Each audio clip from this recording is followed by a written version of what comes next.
طيب أسئلة على السريع يا دكتور. أندية كلها غير منتخبة الآن، كيف يجيب جمعية عمومية؟ واضح دكتور، فشل الإعلام الذي يعاني منه اتحاد كرة القدم. إن شاء الله اليوم على يدكم أنتم الشباب، الإعلام اتطور، الإعلام على فكرة اتطور، الإعلام اتطور في كل الأماكن، لكن في اتحاد كرة القدم بقي الإعلام هو نفس الإعلام الذي يعني ظل معنا من بداية تأسيس صفحة الفيسبوك لموقع اتحاد كرة القدم حتى اليوم، نفس النمطية نفس العقلية، لا يوجد والله يعني احنا قرينا أمس إنه ندخل الشباب، مبدأ الشباب ولجنة إعلامية فيها شباب، وسواء كان بقيادة الأخ معاد أو إن شاء الله بقيادتك أنت كمان شوفي، ليش لا؟ لأنه يتطور الإعلام في المرحلة القادمة إن شاء الله. دكتور إذا أردت أن أسألك سؤال، من هو الصندوق الأسود في اتحاد كرة القدم؟ الشيخ أحمد العيسي. لا خازن الأسرار الذي لديه كل التفاصيل الذي لا يعرفها كل شيء عند العيسي.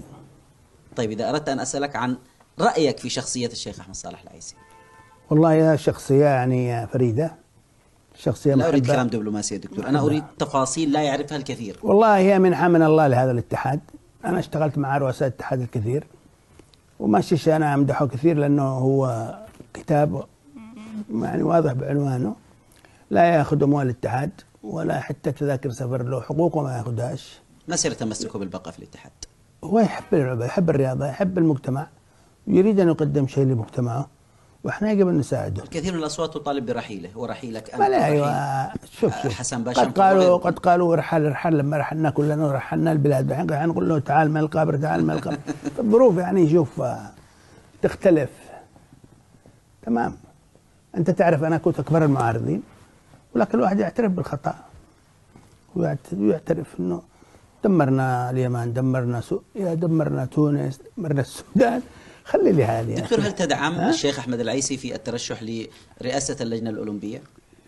أنا كحامد شيباني أليس يعني هم جديد؟ أنا كحامد شيباني أشوفه بيدخل في هم جديد، وإحنا محتاجين لطاقات وإمكانيات اتحاد الكرة، لكن هو عنده صحته طيبة وعنده طاقة والله يوفقه، وأنا متأكد إنه إذا نجح بيطور من عمل اللجنة الأولمبية وبيشكل دفعة إيجابية كبيرة، بس إن شاء الله ما تكونش على حساب الاتحاد. هل ستنتقل معه؟ لا أنا عقليتي كرة قدم. دكتور حميد شيباني متى يترجل عن منصب الأمين العام لاتحاد كرة القدم؟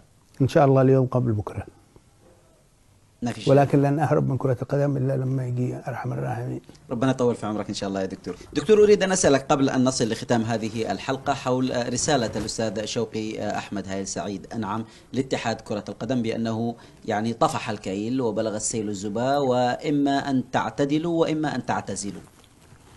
والله شوف شوقي شخص يعني له مكانة خاصة، ونحن نعتز فيه ودعمه ويقدمه للرياضة من زمان، وأنا تعاملت معه قبل 30 سنة، شخص داعم ومحب للرياضة، ورحبنا فيها ودرسناها بعمق، ونتمنى أنه يدنا مع شوقي تكون مع بعض، وله مكانة خاصة عندنا في أي وقت، صورة رسمية وغير رسمية.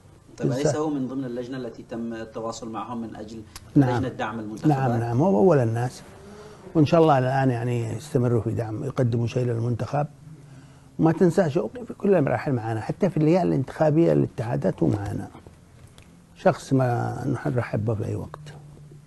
كلمة أخيرة تود قولها، وشكرا لشفافيتك لصراحتك وشكرا لتحملك لأسئلتي. أولا أنا أشكرك وأشكر اهتمامك الدائم بكرة القدم وبالرياضة بشكل عام.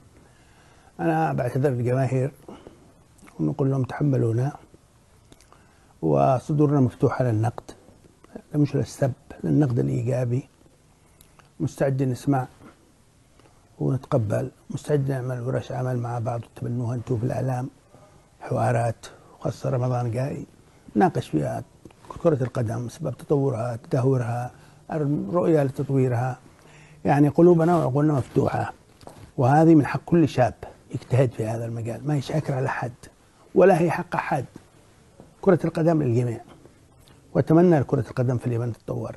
شكرا جزيلا. إذن باسمكم جميعا أشكر ضيفي العزيز الدكتور حميد شيباني أمين سر الاتحاد اليمني لكرة القدم في هذا اللقاء الخاص والاستثنائي ضمن برنامج استاد الجماهير.